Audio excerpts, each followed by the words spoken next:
It's no secret that the world is getting warmer. And the low-lying islands of the South Pacific are on the front line, as global warming causes sea levels to rise.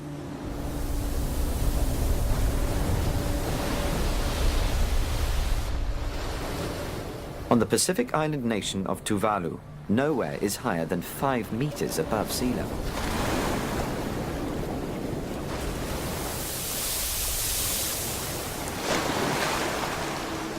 Tuvalu's 9 atolls and islands are home to 12,000 people. Their contribution to global warming is tiny, but its impact on them is massive. Seawalls are the nation's only defense, but building higher walls is likely to prove futile. During big spring tides, seawater simply bubbles up through the ground.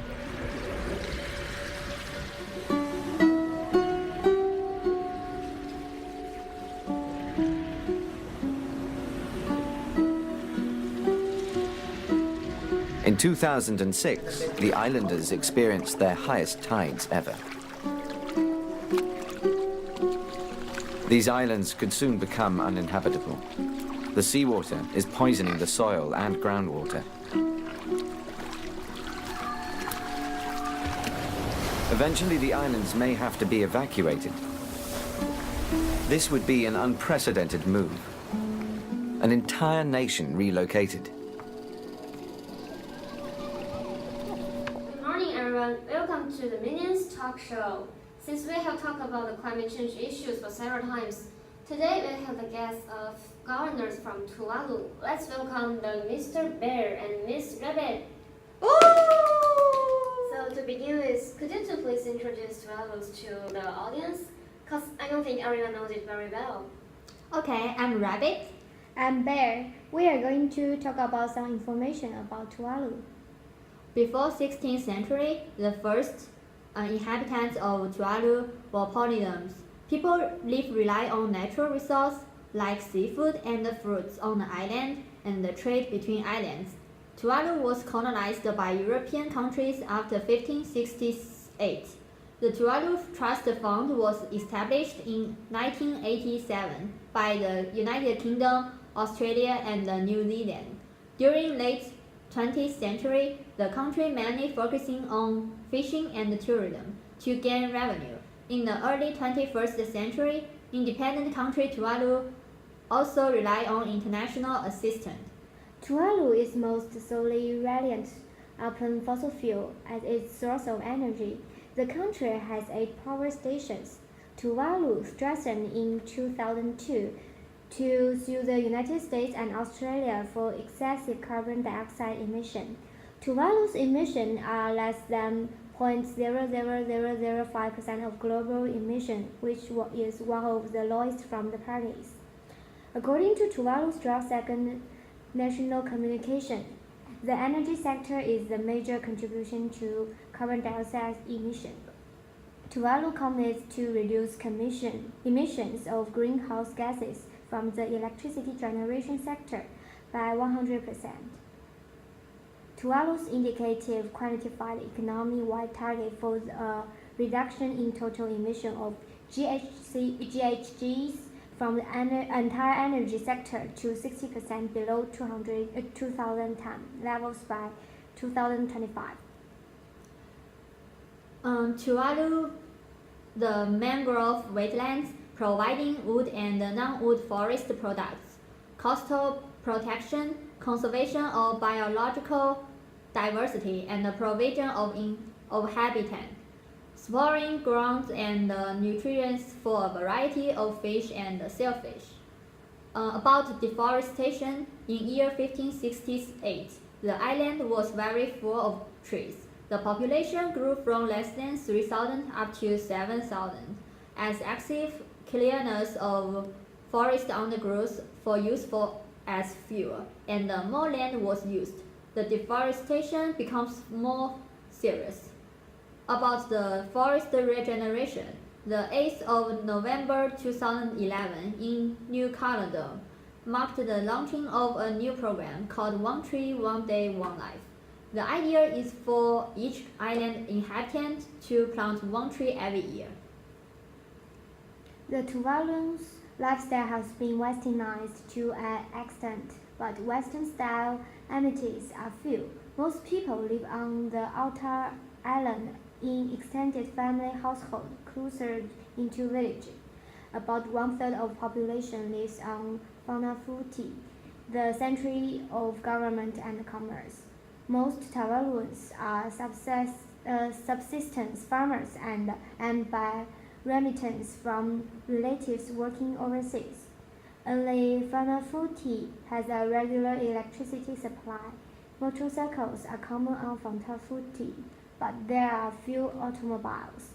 Population growth has been slowed by family planning. Life expectancy at birth is about 60 years. About 10% of the population lives overseas, and 10% pursuing education work in Nualu phosphate industry or working on merchant ships. Okay, thank you for the introduction of Tuvalu's history. I heard that Tuvalu is facing some kinds of climate change problems because of the global warming. So today we also have two climate change experts. Welcome the Mr. Horsey and Mr. Poole. Hello, I'm Horsey. Hello, I'm Poole. Today we're going to talk about the vulnerability and opportunity of Tuvalu. So first vulnerability I'm going to talk about is less frequent but more intense tropical cyclones. Tropical cyclones absorbs more energy from increasing temperature and carbon dioxide, so it becomes more intensive. High-resolution dynamical models consistently indicate that greenhouse warming will cause the globally averaged intensity of tropical cyclones to shift towards stronger storms. It will cause social chaos like homeless, food shortage due to destruction of land. Also, it will cause economic crisis due to destruction of business.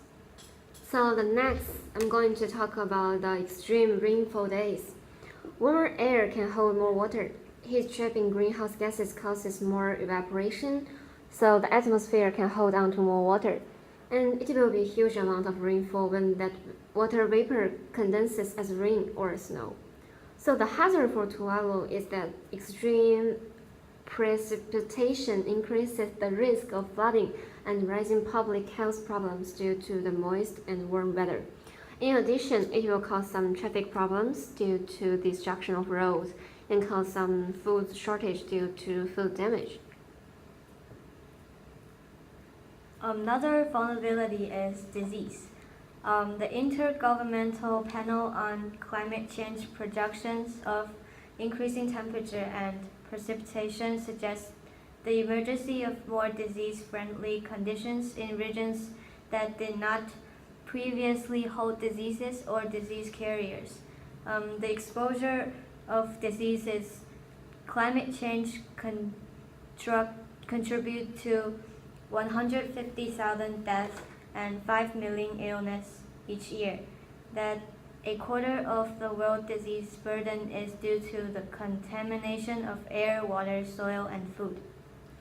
And Tuvalu is also going to have to worry about the nation migration. As we all know, Tuvalu is a country surrounded by sea. The climate change, such as the global warming, would have damage to that kind of countries. And also, the nation migration would consume a lot of capital and human resources. People need to be organized well, and they have to meet a large number of transportation to move out. And the government need to figure out a safe and comfortable place to move in. Another serious vulnerability is temperature rising. The continuously increasing temperature is due to the effect of carbon dioxide and greenhouse effect. Due to the rising temperature, the number of hot days is increasing and the number of cool nights is decreasing. The rising temperature will also have effect on surface water temperature. But we have a good news is the international aid. Because of the global warming, it puts Tuvalu in a danger, and it attracts more and more society to pay attention to Tuvalu and give a hand to help. Within the help of the international countries, Tuvalu could build a better ecological atmosphere for a human aspect. The method of how to grow different crops and how to get clean water could increase the life quality. The ocean acidification is another vulnerability. The decreasing in the pH of Earth's oceans caused by the uptake of carbon dioxide from the atmosphere. The exposure is changing the marine food chain and coral reef ecosystem. We have always relied on the ocean's resource for food, reaction, transportations, and medicines. So the acidification will make humans get sick. One more opportunity for Tuvalu is to become a tourist country. The greenhouse gas emissions has caused the trend that this Pacific island will disappear in our sight in the future. Creating Tuvalu as a showcase of renewable energy is the clear intention. So islanders have been trying to maintain their unique social culture. Small is beautiful, and this opportunity will bring the growth in economy. The last vulnerability I'm going to talk about is about sea level rising. Since the global temperature is rising, the ice shell is melting and water density increased.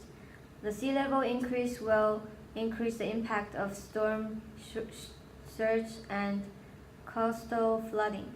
Also would submerge area which has low elevation.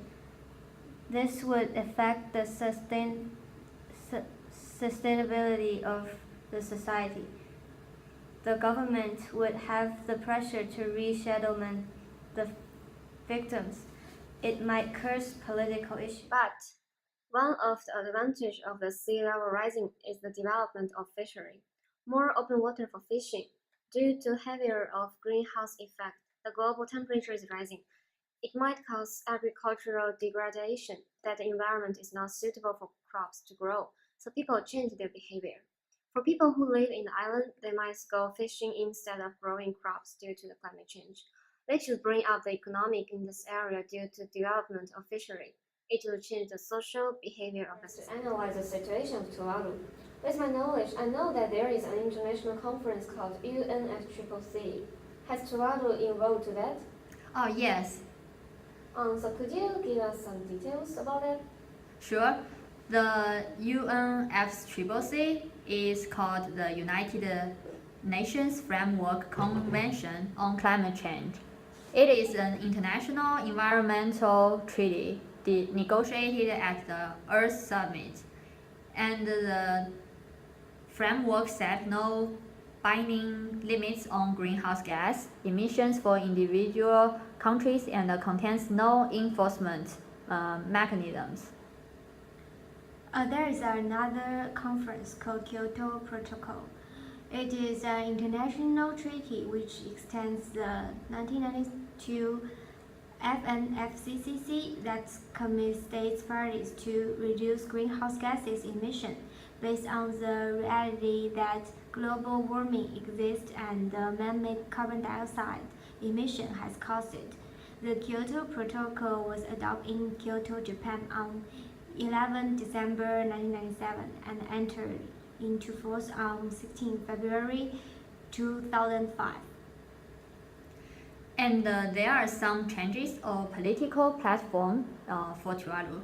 Tuvalu was always thinking for ways to tackle climate change, like to build a fossil fuel-free society, and Tuvalu also trying to lead and appeal for awake by mention the future and the children, and seeking for fossil fuel-free future, sublime the climate change problem to human rights issue. Tuvalu first got into the UNFCCC. The dates they signed the conference is June 8, 1992, and the date of ratification is October 26, 1993, and the date of entry into force is March 21, 1994. The UNFCCC has been established by the international community to respond to the threat of climate change and is one of direct relevance to mitigation of greenhouse gas emission.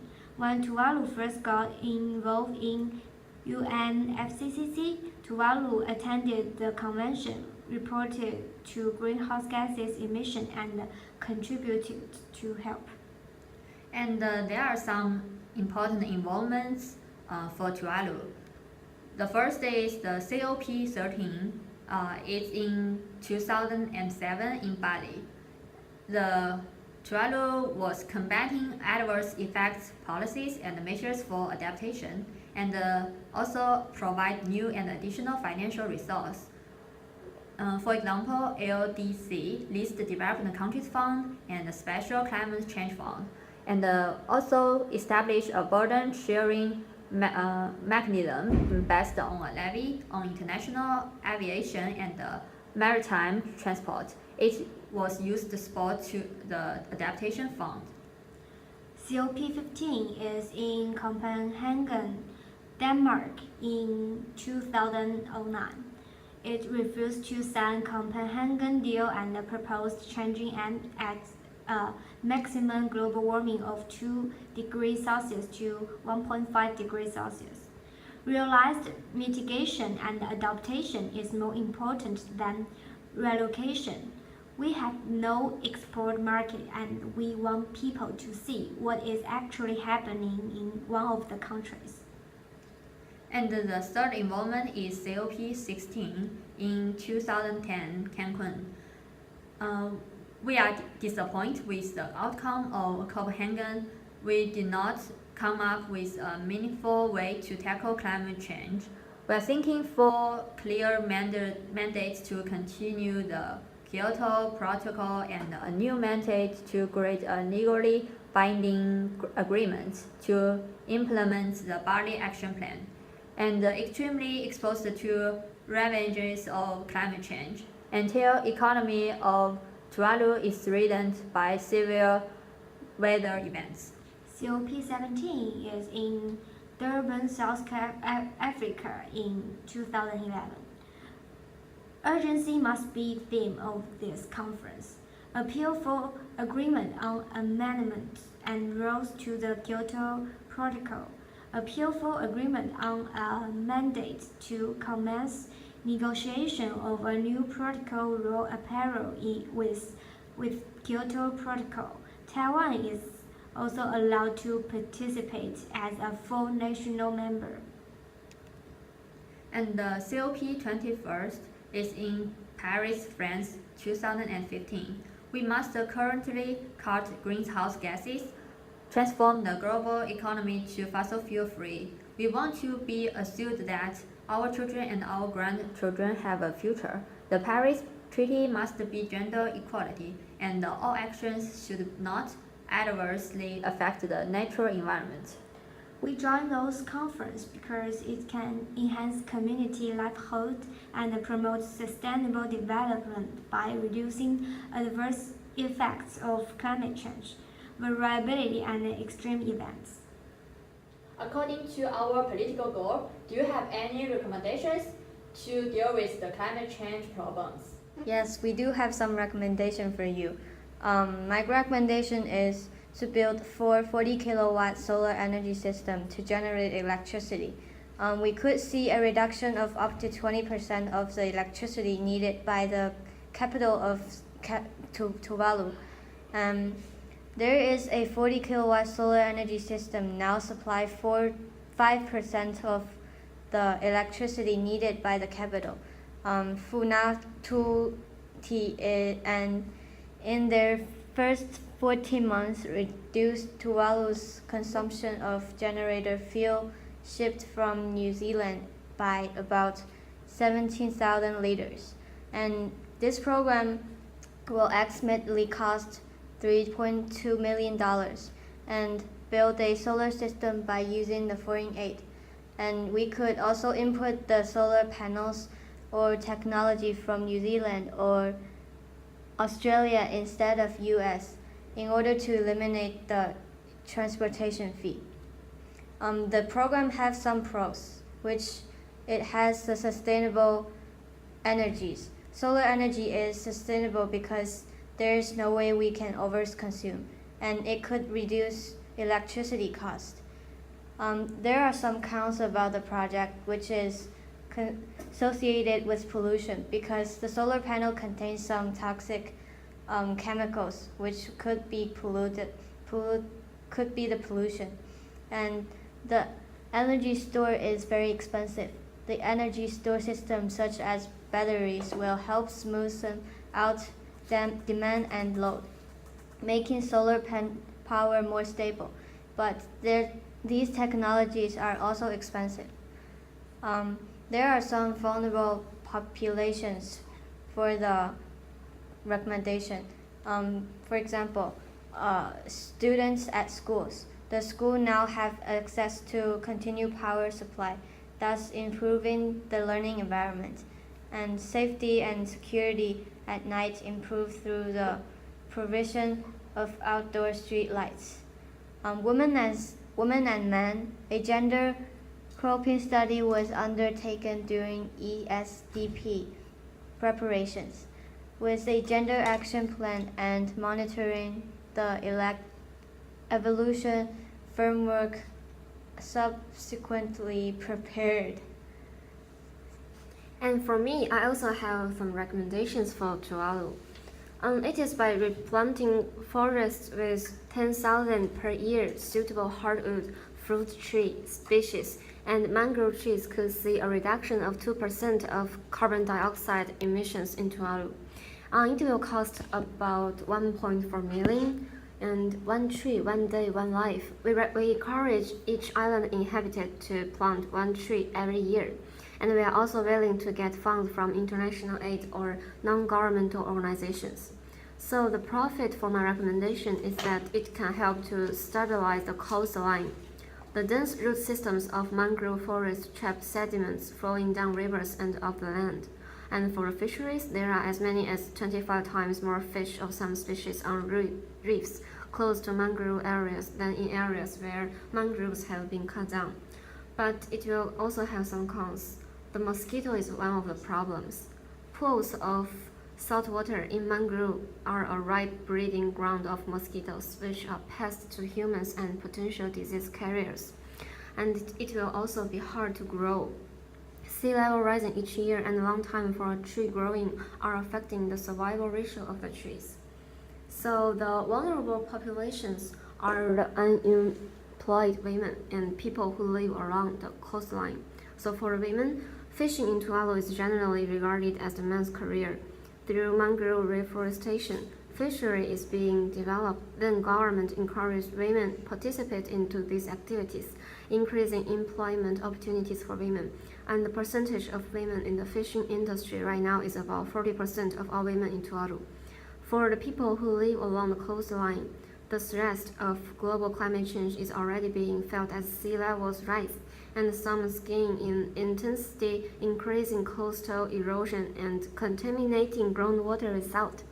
Mangrove reforestation helps stabilize the coastline and provide a windbreak and a seawall to support further plantings in the coming years. As these trees mature, their thick roots will form a band that can help protect island in groundwater resources as well. I hope our suggestions would help for your country.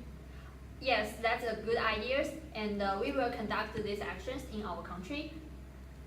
Okay, I know you guys still have a lot of things to talk about, but today is the time.